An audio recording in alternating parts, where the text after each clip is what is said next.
What's up, guys? This is Dave from The Disorderly. I'm joined once again by our good friend, Mr. Andrew Volpe. We're going to discuss and recap, review Jordan Peele's latest film, Us, the follow-up, the lead-up, the sequel, the Peeleverse, the continuation of Get Out, right? Yep. Full spoilers. Screw the innocent. So if you haven't seen this film yet, Probably don't listen. Probably. Yeah, this is definitely wait a little longer. This is definitely the sort of movie. I feel like everyone's been saying this about the movie, and it's kind of been marketed that way. But it's kind of like the less you know going into it, the better. And I think it's the sort of thing where if somebody just explains to you what the movie's about, you'll have a vastly different reaction than if you were to actually see it and kind of discover things as you should. Yeah, I saw it, a couple hours ago. I think you saw it, yesterday? Yeah, yesterday. So pretty fresh in the memories, and I'm still, scratching my head trying to make sense of it. Yeah, there's a lot of aspects to mull over. There's a lot. There's just a lot to unpack. Some of it is just absolutely just ridiculous nonsense that you're just, Well, I thought, the trailers sure look interesting. How the hell is he going to make sense of this? And then, he just doesn't. Well, okay, so that's the thing, is this movie, I feel like I enjoyed it in the sense that the movie is most interested in working on, an allegorical level, or it's meant to more be basically an excuse to have, scary slasher movie cinema, and there seems to be a deeper vague meaning to it, and if you try to drill down into the specifics of the plot at any more than a surface level, it all falls apart. On a logistical level, the movie makes no sense, but if you just try not to think about that, the movie works great, I think. I'm already imagining the poor guy from CinemaSins just rubbing, just the finger pyramid evil, just rubbing his hands together, getting that sweet YouTube money. Yeah, oh my just God. Imagining how he's gonna destroy this. Yeah, that particular CinemaSins episode is gonna be 45 minutes for because as the explanation leaves you with more questions, and if you start exploring those questions, it kind of leads to more questions, and there's huge things that are just literally brushed over in one line of dialogue or something. Right. Yeah. But just quite, go for it. It's like they say, it's about the journey, not the destination. And I was I was half expecting them to just keep leaving it vague and not give any explanation. There's clearly some sort of I thought the one thing it's very on the nose, but I think he put it in to be on the nose for him to basically be telling the audience this is what the movie's about, where when all the evil family members first reveal themselves and they ask them who they are and they say we're Americans, it's you might as well have in Don't Be a Menace, the guy that pops out that's message, yes, this is the message of the movie, clearly, but so as to what the specifics are of that and how much you extrapolate from that I think that's where it gets a lot vaguer, and you can kind of just bring your own interpretation to it a little bit more, but yeah, that's the thing, is the whole idea of it on a basic level, the same thing, I was trying to explain this movie to my brother, he didn't care about the twist, so I was trying to just explain it to him, and it sounded so ridiculous just explaining it to him that I was never mind, you gotta watch the movie to understand it. Yeah, as I'm watching this, I go I wonder how he pitched this. How did he... I don't think he had to pitch this. I think he said, hey, guys, I have a movie idea. And they're fine, here's $20 million, $50 gajillion, the budget was only $20 million, so it wasn't too crazy. Well, that's the thing I also respect about it, is because, yes, it is a batshit crazy idea, but it is kind of fun. I did have fun in the movie. It's not 100% a home run, but there is a lot of, good, just, kind of spooky stuff, and I did the energy to it and a lot of the acting, and so it's a fun ride, but yeah, and I just kind of respect that this is an original idea, and this, it's pretty unique as far as things that Hollywood's been outputting lately. And he made it sure is original, but like I don't know if it's good. Is it a good idea? I think I can make original ideas that don't make sense. Well, so here's the thing: is like he came out with Get Out, which was such a huge like lightning bolt of a movie that hit just at the right time and kind of had all these like political and social implications to it. So like everyone's expecting him to have covered something like that for his second movie. And the point where I give him credit is I feel like he didn't get too far up his own ass with it. Like the movie is vague and seems to be more focused on just the action and machinations of the horror genre than, because the thing is, if they went on explaining more of the specifics of like who are these doubles and like what it, like the thing that like was the biggest like whoa, I can't believe we're just breezing over this, is the whole like these clones were created to that's control where it starts people to get by crazy. The government. Yeah, like when, all right, hold on a second, like because you have to like just go down he's got to steer into is it magic, is it science, right. Is it like, if you want to go science, then you got some work to do trying to steer back into that direction of like, okay, you've got these tunnels, you've got people living down there. There's so many like just that sentence there is okay. At some point, everybody in the U.S. or the planet has evil doppelgangers of them that have no souls, that are basically like zombies that are kept alive underneath. But she says we're humans. We're just like you. We're just like you.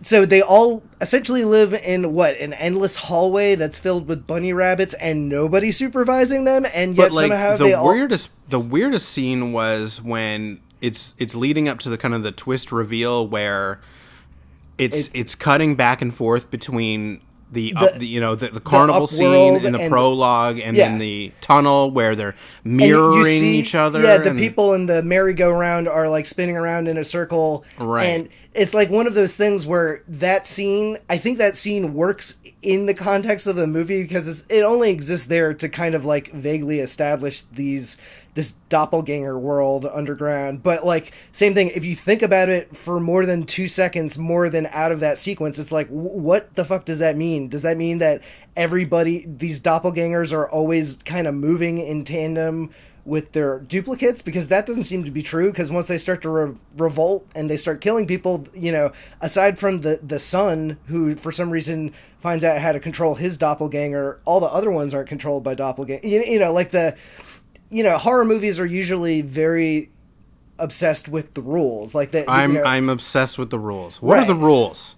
Tell me the rules. See, that's the I thing. want to know the rules. And this one just throws them out the goddamn window. Well, so that's the thing, is I don't think that is at all the intent of this movie. I feel like if you asked Jordan Peele, he'd be like, look, I get it's kind of ridiculous. I just thought it would look creepy when you get Lupita Nyong'o doing her crazy eyes, which I think is like 75% of the movie, and she fucking kills it in this movie in both roles. Oh, she's great. Yeah. And yeah, actually the whole cast is great. I thought they all did a really stellar job. I really like Winston Duke as Gabe, but not the doppelganger version. Let's talk about Tim Heidecker. Before we get into Timmy Heidecker? Dude, see, that was the one part where I was like, why did you cast Tim Heidecker in this role? It's so hilarious to watch him. I couldn't get over it. I was like waiting for it to be like, wait, no, this is a Tim and Eric sketch, right? Or something like. When he's like croaking and stuff, wearing the coat, coming down the stairs to the dock and stuff, and out at I was like, what in the hell are we watching here? See, that's the thing is, thankfully the main family's doppelgangers work. Like, I think most of them are actually fairly creepy, but the Tim Heidecker, Elizabeth Moss couple, and the twins, I was laughing through that. They were not scary at all. Even like Elizabeth Moss, like, she was kind of funny because her character was just laughing insanely as she was like cutting her face and stuff. But I think you're just supposed to laugh at the ridiculousness of it. And that's another thing I liked, gave the movie credit for, is like the humor didn't always work for me. I feel like half the jokes land and half of them don't, but I do like how they kind of have fun with the ridiculousness of the premise, and like that's like the thing. Like every once in a while, the characters kind of like pause to recognize that, or they had that argument about who killed the kill count, yeah, and which is something you kind of keep track of when you're watching a horror movie with your friends or whatever. Mm-hmm. It has good horror, like even like Jurassic Park, of kind of like in the Jeep. Kind of moments. That's the senses that I kind of got, where she, the teenage daughter's driving, and they're kind of under pursuit and things like that. I mean, there are humorous moments, and when they're kind of like casually like watching the news, and there's like the dead body of the doppelganger kind of right in front of them, and they're all just kind of still in shock, but they just I'm done with, what does he say? He's like, I'm done with boats. I'm done with boats. I'm like, he's had quite the day, you know what I mean? But like he just went from, I think most people would just be in absolute shock, that they're just having to defend themselves from being murdered. You wouldn't have a funny thing. I don't know. With it or something. I don't know.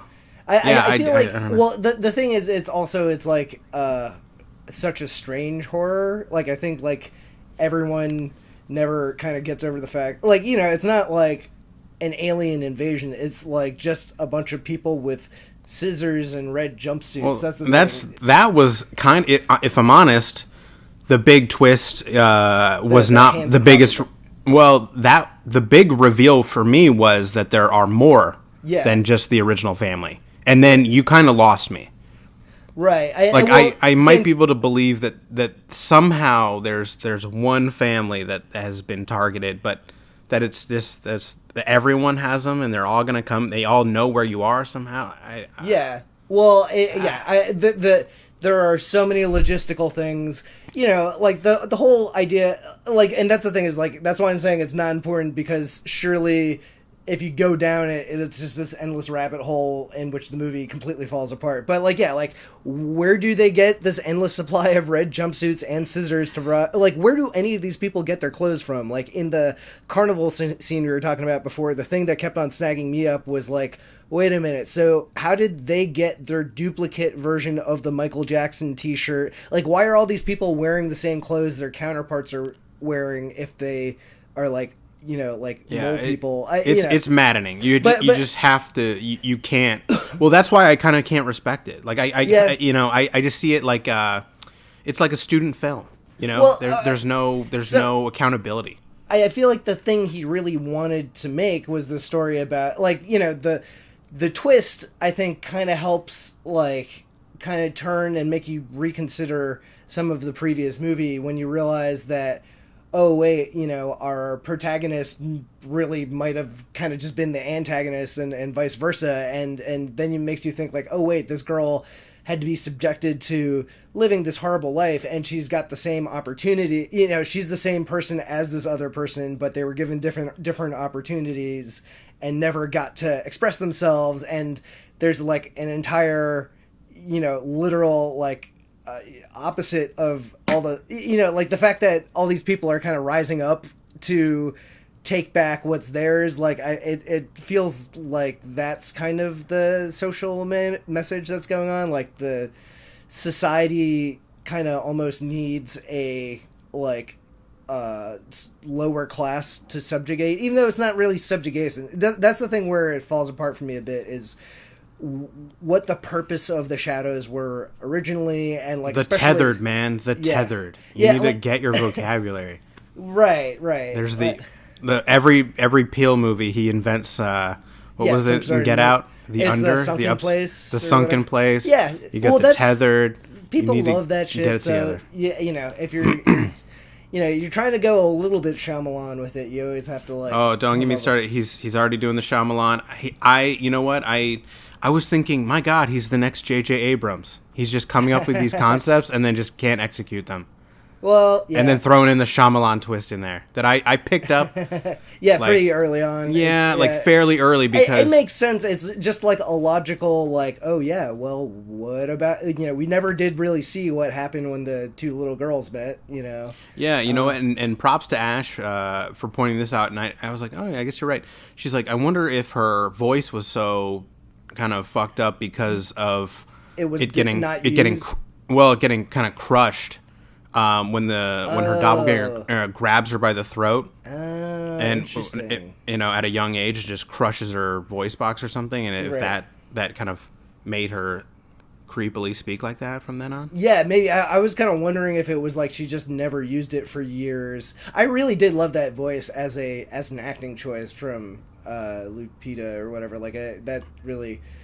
That character kind of has to do the most lifting in terms. It's the only. Bad guy what are you talks, talking about? I thought Winston Duke was great, just grunting at a double. I thought that was great. Yeah. And props to the kid, the young son that's growling and bear crawling all over the damn place.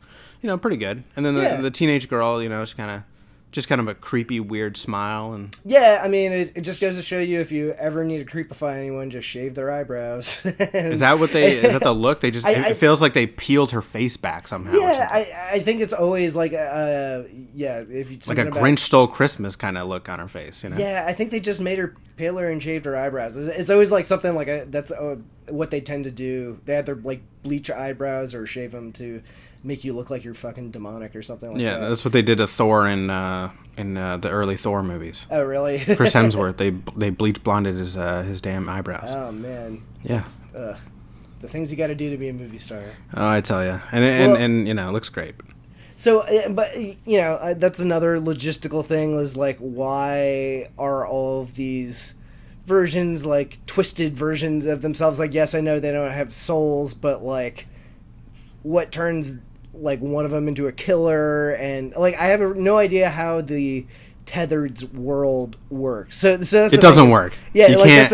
It's nonsense. You have to only look at this movie on a like, oh, I wonder what the message they're trying to say is. Which and the other thing we didn't talk about, I thought the Hands Across America thing was actually, even though it's like a little bit of a leave it up to interpretation ending shot to leave it on, like I thought it's a compelling image, and it's interesting when you look up like the history of Hands Across America, which was like I was reading before, it was in the 80s, and the We Are the World guy tried to get a bunch of people together to do the Hands Across America thing, and they were supposed to raise like at least $50 million, and I think they for homelessness and poverty, and then they only were able to raise like something like 30 or less, and then half of that ended up having to go to pay for the cost of the event. So it kind of highlights, okay, back then we had these like kind of very superficial talks about, oh yeah, we're gonna end poverty and we're gonna America, we're gonna raise everyone up and everything like that, and instead it failed miserably and was kind of forgotten about. So it's these people rising up again to do their own weird inverted version of that. And if you think about it, they're calling it the untethering or whatever. It's the separation of America. So like I think Jordan Peele said that in a quote, like, basically the meaning of the movie is that America, like, we are the, planted the seeds of our own undoing. So, like, that's the thing that kept on running through my head, and it is, like, he's definitely trying to push this, like, weird, like, something about societal and socio-political, like levels, like the higher class and lower class. Yeah, it's weird because, like, she mentions the Lupita's doppelganger mentions, like, to the growly young son, like, hey, don't burn our house down. This is our house now. Kind of. So the message being like, let's murder our betters, squat in their houses, and just take over the earth, I guess. Yeah, I mean, that's kind of, and like, that Bible quote that they keep on showing, which I'm pretty sure he just picked because it's like, oh great, it's like a Bible verse that says something about the end of the world, and it's got the double 11s in it, so it just looks cool and it's thematically cool. But it's something about like, and the ones you have forgotten will rise up against you or something like that, and God will not hear your cries and stuff. So I was reading online, I heard some people kind of interpreting God as the government in this. I didn't quite buy into that as much, but I did like how it's this lower, uneducated class of people that are like, ooh, God has decided, it's our turn now. Like, that's the stuff that kind of struck a little bit more of a chord with me. And I don't know if I'm just bringing my own baggage to it or whatever, but that's the thing I kind of liked, was that he came up with this, albeit super weird fucking idea, but it's,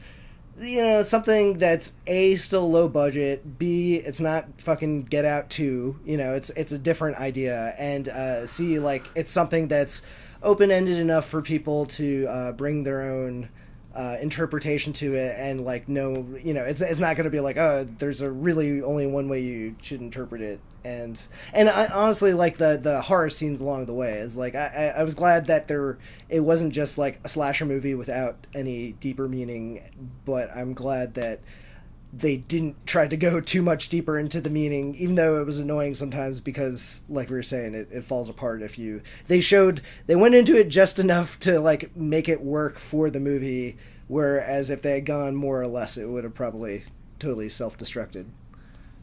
Yeah, I was just waiting for it to be over. I was just like, let's get out of here. I was like, I see where we're going here. I think this is, but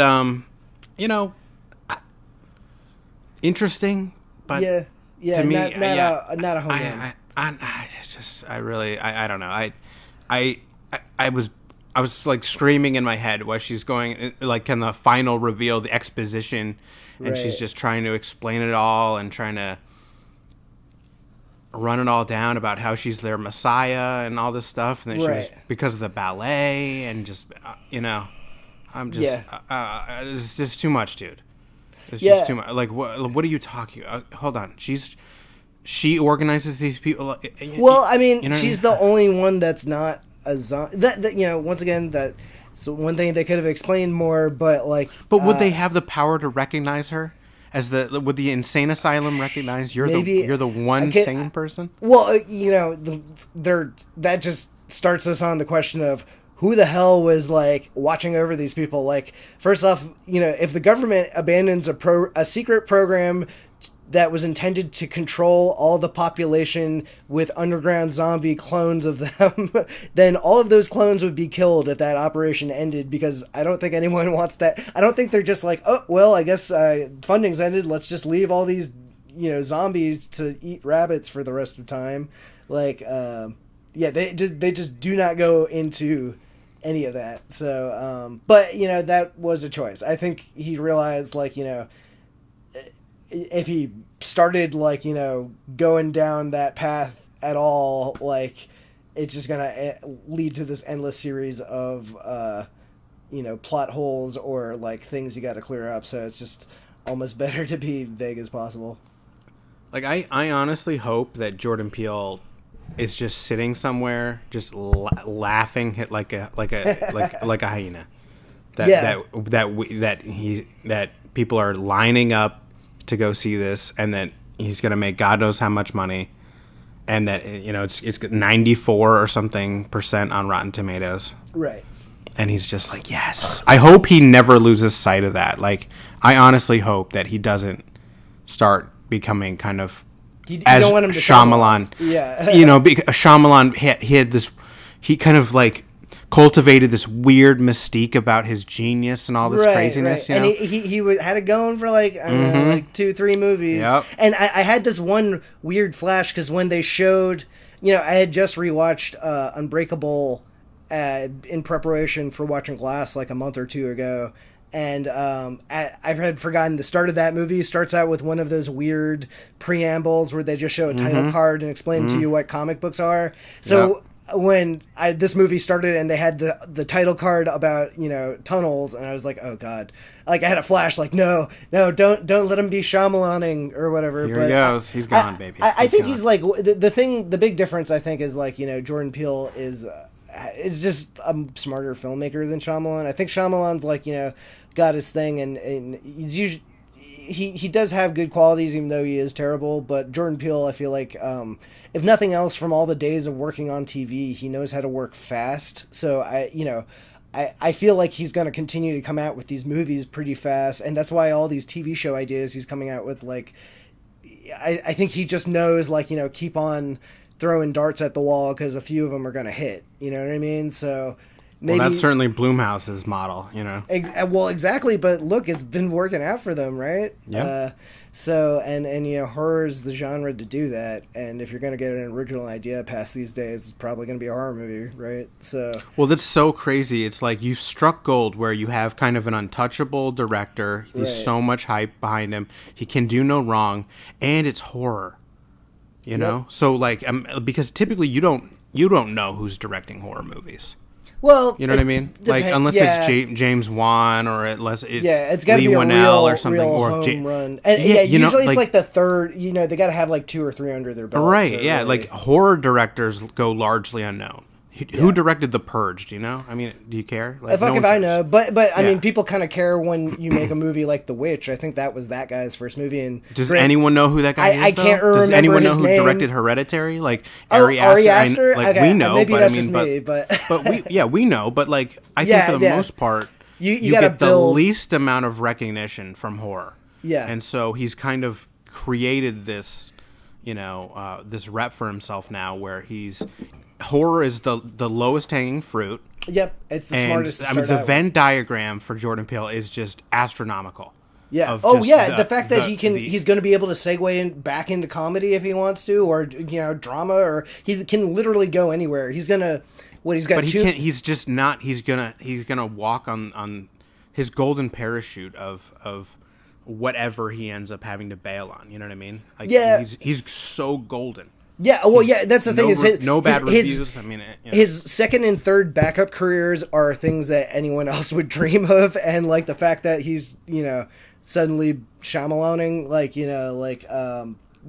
he's. I think he's gonna do. He said he's got 2 more of these weird, deeper meaning horror movies that he's got planned out, and he's producing The Twilight Zone, and then I feel like after that, I wouldn't be surprised if maybe he's like, hey, I'm going to make a comedy, or hey, I'm going to do a drama or something. Like, the fact that he can go in any direction and people will probably automatically be on board. I mean, that's some Christopher Nolan shit. No, but I think I think he stays with horror a little bit. Yeah. And keeps working, and then he'll go do comedy. Because he did Keanu before Get Out. Right, no one gave a shit.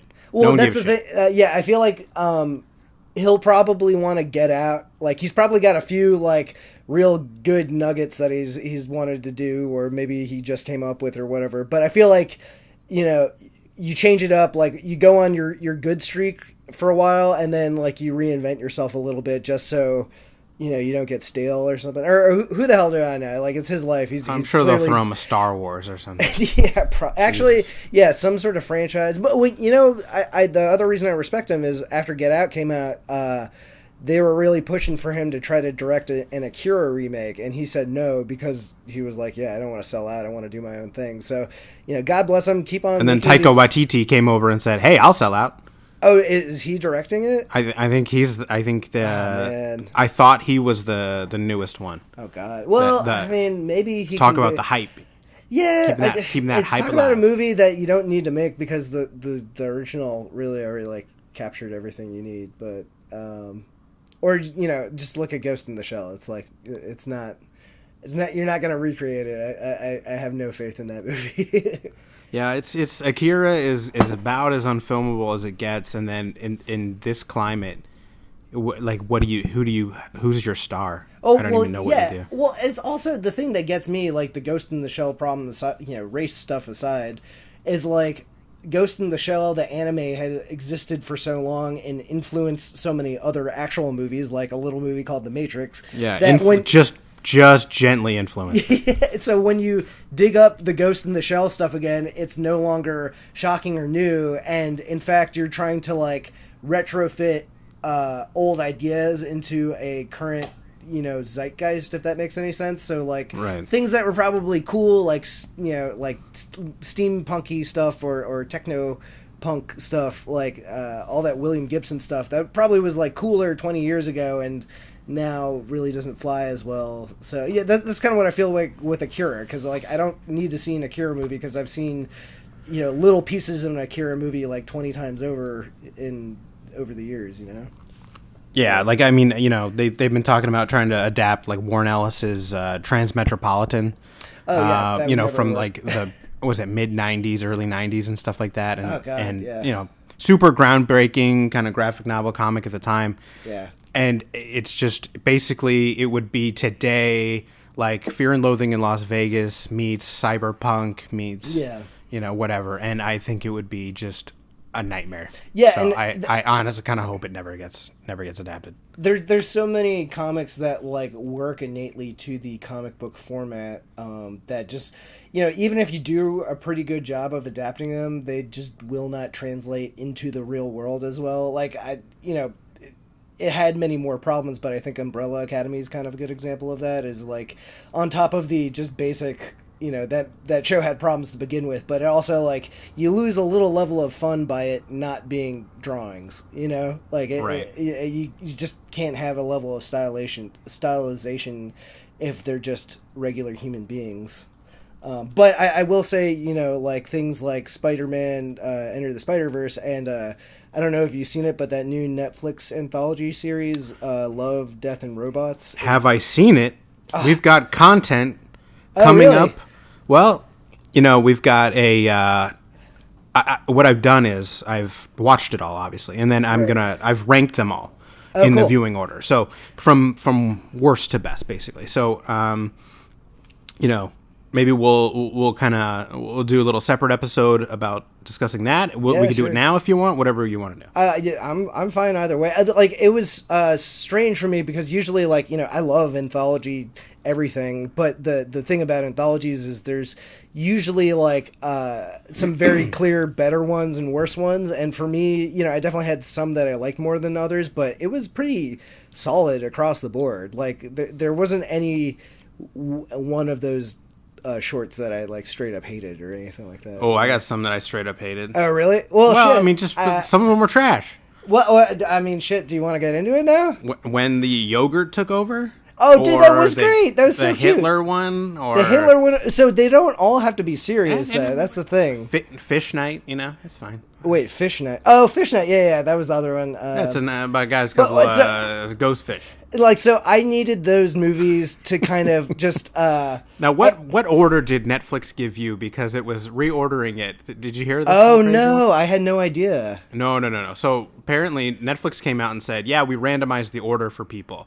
Interesting. And then someone came out and went, my God, my gay roommate has a different viewing order than I do. So Netflix is trying to figure out if it's showing us if we're gay, if but he just tweeted it out as a fact. Oh, I've discovered that Netflix has rearranged this order depending if you're gay or not. And because there could not be any other qualifier for that. I went, oh, okay. Oh, yeah, I literally saw it and went, okay. I was like, how the hell do they think they know? And if they do know, wow, that's really impressive and scary. But I never got really upset about it. But people were, the clickbait, the nonsense art, websites were just out there. I mean, like, BuzzFeed. You won't believe what Netflix has done today. Right. Skynet is coming. Click here to read the article. Click. Yeah. No, I was like, yeah, that's what Netflix is spending the frigging fortune it has on. Right. Trying to figure out why. Well, like it's all basically hot anime chicks running around naked. Yeah. In almost every episode, or just abject horror gore. Yeah. So I don't know what. I don't even know what it's would really, quote unquote be more for a gay audience or not. You know right. What I mean? I don't know. I don't know how it would really get into that. But yeah, no, I'm sure you can imagine my favorite episodes, but hey, little tease for you. You're going to have to click on the site. You can see my favorite episodes. I kind of teased the trash ones that Volpe loves, but the I ones love them all equally, Dave. Oh, they're all my little robot children. Well, like I gave you the real the real official class, breakdown of from worst to best. Oh, okay. Can I guess what your favorite? No, you can't. Is? You're gonna have to click on the damn website. Give us that all sweet, sweet click avenue ad revenue money, so we can head back down to Palm Beach. You know what I mean? Yeah, I heard Netflix. I heard the Disorderlies actually logging all your clicks so they can decide if you're a human being or if you're a robot or. I'll throw a survey on there. Are you gay? Did you agree with my order? Is reading this article make you feel more or less gay? Yeah. Please tell us on a scale of 1 to 10. Yeah. Really enjoyed it. Hope they do more of that stuff. Yeah, David Fincher, Tim fantastic. Miller. What are you guys doing? Dude. You got Netflix money. You got hardcore sci-fi. Dude, that's what was so refreshing. It's just so nice to see Netflix just pull up the dump truck full of money to some artists and be like, go to town, any length of time you want, just make it badass and throw some tits and violence in there. There you go. Yeah, exactly. And women's groups are all pissed. They hate it. It's people. It's not getting the best reviews. You know what I mean? Really? No. Because people are pissed. It's a lot of it. Oh, here we go again. Naked hot women doing getting torn apart and not all of them. Yeah. Sometimes they're doing the killing. Yeah, exactly. It was weird to see the things that would pop up over and over again in each of the episodes. Like cats. Cats kept on popping up and stuff. Oh, I didn't notice that. Yeah. Cats. Yeah, interesting stuff though. But yeah, if you ever want to go in deep on that, I'm definitely down because that was one of the things that I've seen binged recently that stuck out in my head. So. Well, maybe we'll do another little mini episode where we go down our lists. You know what I mean? We'll you got to rank them now. Okay, yeah. That shouldn't take too long. All right. Well, maybe I'll wait on the article. Haven't published yet. But we'll do that. We'll do a little mini episode going through our rankings. Cool. Okay. Neither of us we didn't cover Captain Marvel at all. I'm gonna give you 30 seconds to give me what you think. I don't think anything because I didn't see it. Ooh. Well, you got sick, and I was like, well, I figure I heard that you didn't really need to watch it to watch Infinity War, so I figured I could either wait till it comes to the second run theater that's literally down the block from me, or I could just wait to Redbox it. Yeah, you're fine. You don't need to know anything. It was the blandest, most just what are we doing here type blah superhero movie. It had a very 90s feel. Yeah. It was going for 90s garbage bullshit, whatever, but it felt like a 90s superhero movie, which is about as harsh as I can dare go. Well, I mean, that's the thing is feeling the wrath. It felt like that was a little bit of an attempt to kind of I feel like the phrase "putting whipped cream on a turd" is too harsh for it because I'm sure the movie itself was a little better than that. But I felt like the whole '90s gimmick was okay, we gotta make this a little cooler because the plot itself isn't interesting. I don't know. My one beef with Captain Marvel, going back to the comics, is I always feel like her powers are very vaguely described. You know what I mean? It's Rogue. Yeah, but she's X-Men from Rogue. She's Rogue from X-Men. How powerful are her force blasts, and she can travel back in time or something, right? Or what? Well, we'll see, won't we? Because she's gonna be our white savior, I guess. You know what I mean? And just another white woman saving the universe for us. You know what I mean? Yeah. Tired of it. Tired of seeing it. I'm really interested to see because it seems like the Russo brothers are pretty good at okay, you need to shoehorn this character in here. Let's make you love. They can pull what they did with Spider-Man in Civil War, where it's they're gonna have their work cut out because Brie Larson has pissed off a lot of people. I heard about that. And she's not super likable. Yeah, you know what I mean? In the movie, her character. Both her movie, the character, and in real life, it seems. Well, see, the one thing is, we're gonna see. She's no Tom Holland with his little dimples running around out there. You know what I mean? I think I feel like when you sign on to these superhero movies, and like, because what she signed on back in 2014, Right. and she's probably so sick of this bullshit already, and especially with all the fucking men's rights internet trolls or whatever, or the fake trolls, or who the fuck knows these days.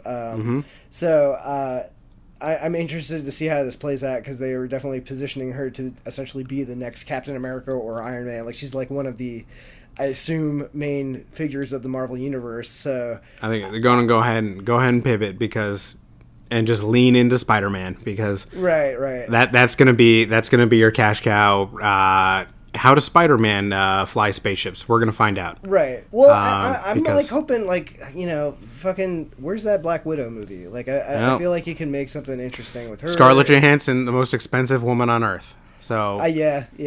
And how many has she done? 10. She's done. I think. No, are you kidding me? She's like, no, she's like great. She's like, Marvel movies that make like one movie a year, and it can totally tank, and it's fine. No, but I think she's so goddamn expensive. She's right up there with Downey Jr. Really? Well, for making Marvel movies, she's the highest paid actress in the world.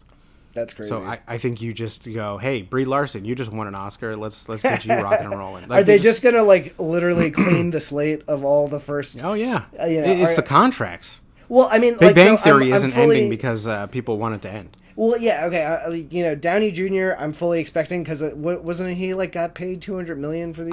I don't movies? even. It's just insane. Yeah, but so he totally makes sense. He's like, I'm amazed he's hung in as long as he did there. So it makes sense they want to get rid of him. And Chris Evans has been on the record saying he wants to stop acting for a while. So getting rid of them. He's going to run for office, I think, pretty soon. What's up? He might just run for office, I think. Oh yeah, I mean he's definitely more of a. He strikes me as more of like a producery guy, or he strikes me as like he doesn't like acting. He doesn't. Like, he doesn't. He I read every celebrity actor Twitter all day, just in my feed, reading it and just listening to him complain about Trump and talk about just politics the entire time. I can't help but remember watching him in Not Another Teen Movie with the world's worst haircut, where his dad is trying to get him to bang his mom, and he's wearing a varsity leather jacket. Or when he was in the Fantastic Four on a motocross bike. Right. And then I think about the fact that this man is now tweeting about politics. Well, yeah, it's also just crazy that he. I still can't believe like he got this role. Like, like the I remember even back then, like when they casted him, I was like, fucking Johnny Storm, the dude from Cellular. Like what did you see in him? And Push, right? Wasn't he in Push? Oh yeah. I forgot. He's been in a lot of crap. I forgot that movie even existed. Oof. But so that's the thing, is he that's what these roles do for you, is it's like you can be in as many shitty movies as you want. You do like 3 pushes and you get 1 Snowpiercer, so that like you can take risks and then have them eventually pan out, or like have 5 stinkers in a row and it doesn't matter. But yeah, I don't know. It'd be kind of interesting if they just tried to like literally kill off most of the original ones to rebuild their universe. It'd be kind of smart on their end, because it would just be like super dark, and it would catch me off guard. But they're getting rid of everyone. It's going to be Black Panther, Spider-Man, who else? Nebula. Like you're just gonna start seeing. It's going to be the age of the next generation. No, you'll keep Ruffalo. You'll keep War Nope, Machine. he's done. Ruffalo says he's done. He says he's done. You heard that? That's what the fake internet reports were. Okay. Well, So, who the fuck knows these days? But well, I believe that one. Yeah. Oh, Mark Ruffalo doesn't want to be the Hulk anymore? Yeah, I believe that. Well, I could also see Marvel. He doesn't want to run around and start grunting anymore. I could see Marvel more likely being like, we gotta fire this guy or kill off his character, because he's like, it's a miracle he has not spoiled these Infinity War movies in interviews. So he's come so close. Like, you see all the videos they leaked to the internet of him doing press junkets, and like like the other actors like ready to punch him for almost like giving away huge plot points and stuff. He must find it just absolutely ridiculous. Oh, I'm Does sure my giant green space man character die or not? He must think it's the most insane shit ever. Yeah. You know what I mean? But yeah. Well, that's. But That's what you do to be a star these days. You gotta sell that find shit. a franchise at least. Yeah. Franchise, baby. That's why Disney owns us all. Oh, speaking of Disney, yeah. Another little tease. What? May 31st. What's May 31st? Galaxy's Edge opens, baby. Star Wars Land. Oh, that's cool. Guess. Oh, I'm going. I'm going. Dude, are you going like the first week it opens? Or something? No. I'm going the first day. You're fucking nuts. I'm going, dude. Listen, that's like you know how to the running the of only the way you bulls. can. No, the only way you can guarantee that you're actually going. Okay. What? You have to have a hotel room at like, Disneyland Resorts. Pre-booked or whatever? Yes. Mm-hmm. And how is it insanely expensive? No, it wasn't that bad. Really? It wasn't that bad. How did you like sign up the first 50 seconds it was like open or something? No, you could get a room for a couple days and then now it's just all gone. It's all well, gone for yeah, like months. I thought they were like legitimately worried that the first like 6 months of it opening, the people were gonna get like trampled to death. Oh, it's gonna be nightmare chaos. Yeah, but I'm built for that. Well, I was gonna say Ash, not so much, but I'm built for it. You're gonna need to put Ash in like riot gear, and like you both are gonna need mace and tasers. Just to get around.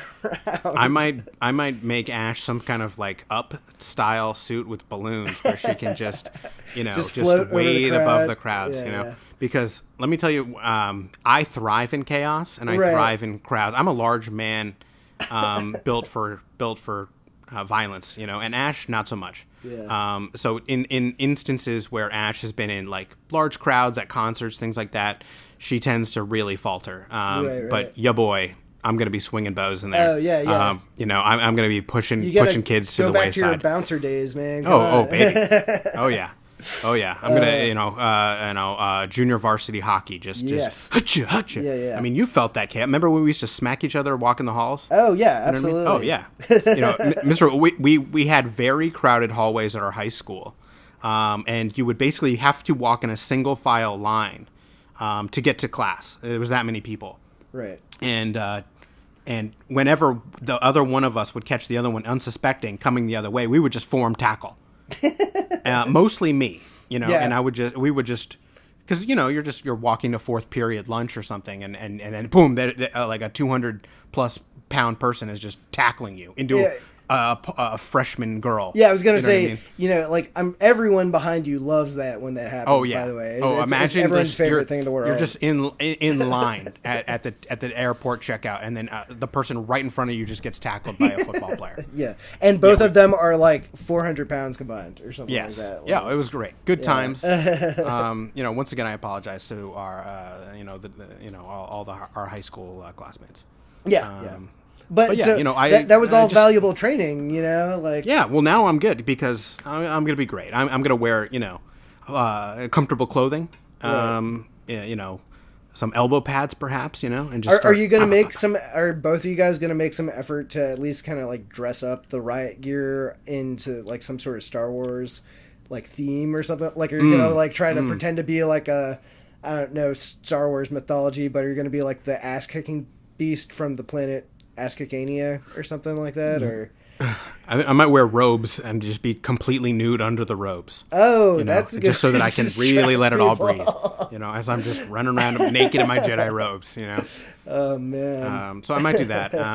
But it is going to be absolute chaos. Dude, but the only way that you're guaranteed to get into it is if you have a hotel reservation. Well, so your boy made a hotel reservation. That's kudos to you, my friend. Yeah, so we'll be there. So we're gonna see, because they haven't really announced how the hell you are gonna gain access to it. Are you only gonna have a couple hours? How are they gonna do this? How are they gonna handle it? They might limit your time there. they don't know. Yeah, it has not been really announced yet. Of how exactly. The only guarantee is if you have a hotel room. Jesus so I Christ. Might have 4 hours. I don't know, but I will be there. Dude, you gotta we gotta strap a GoPro to your chest. Oh, I'm like, this is like, how am I going to take advantage of this for the website? You know what I mean? Yeah, absolutely. So we'll figure it out. I'll Ash and I will be on the scene. We'll do some We'll do some tweets. We'll do some podcasting and stuff. We'll recap. I'll try to take some video. I can just imagine you guys broadcasting before, you're torn limb from limb by a rabid group of angry nerds or something. Well, it's just going to be 10,000 people worse than me, right? with their GoPros, filming everything, filming the rides, filming the carts, the blue milk, all the nonsense, and I'm kind of like, I almost didn't want to even tell anyone I was going to go and just embrace it. And now I'm like, oh, content. Oh, what are you talking about? Yeah, this is Content City. Yeah, so I'm kind of like, well, we'll figure it out. Well, we got to strike a balance. You know what I mean? Right. But between my enjoyment and content for the website that tens of thousands of us enjoy. The soulless bitch monster that never ceases. It's called your job. Absolutely. What else we got going on? We're doing another installment of our We Read the Book series. We're doing Pet Sematary. It's coming out soon. Yep. What is that? March, April? It's like July. What, 3 weeks away. April 12th, something mid-April, something like that. Yeah, Google it. You all have Google. You're on your computer. You'll hear now. about it. Yeah, you'll hear about it. So we're gonna do that probably shortly thereafter. I gotta say though, are you gonna reread the book, or are you gonna read the Wikipedia page? I'll read the Wikipedia page because at least read the Wikipedia page. Pretty simple story, and I gotta say, the first trailer got me jazzed, and after seeing the second trailer before this one, I'm not as into it as I got the feeling I'm not gonna be. This isn't gonna be a home run for me or whatever. But we can get into it then. I'll be interested which way it goes in a few weeks. Yeah, save those disappointing remarks for the episode. And then the next installment we discussed maybe doing is it Good Omens? The Good Omen? Yeah. Good Omens? I haven't read it yet. So. Yeah, I haven't read it either. It's been on my want to read list for literally 3 years now, and it's yet another book that I downloaded and has been loaded on my phone for a while. So after I heard the show was coming out, we figured we might as well just try to, get a good. You downloaded the text version of it? Yeah, the text version of it on my phone. The same way. Can you imagine? Can you people out there? Can you imagine downloading a book and reading it on our phone? Well, that's the way I did. What was it? The Wolf book we read. What was it called? Hold the Dark. Hold the Dark. Yeah, I read Hold the Dark on my phone, and then at least cannot two believe more. That. It sucks, and the thing is, my phone is so filled with cracks and stuff now that it's a million times worse. It's more painful as you slice your fingers open as you scroll. Oh my god! Yeah, but this is what I do. This is the sacrifice. Yeah, let it not be said that we don't suffer for the craft.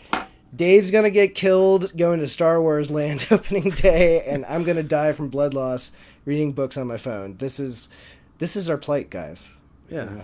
Well, and I think that's a good point to go out on. Kind of laying the next couple weeks of content out for you guys to enjoy and to look forward to. Again, thank you guys so much for listening.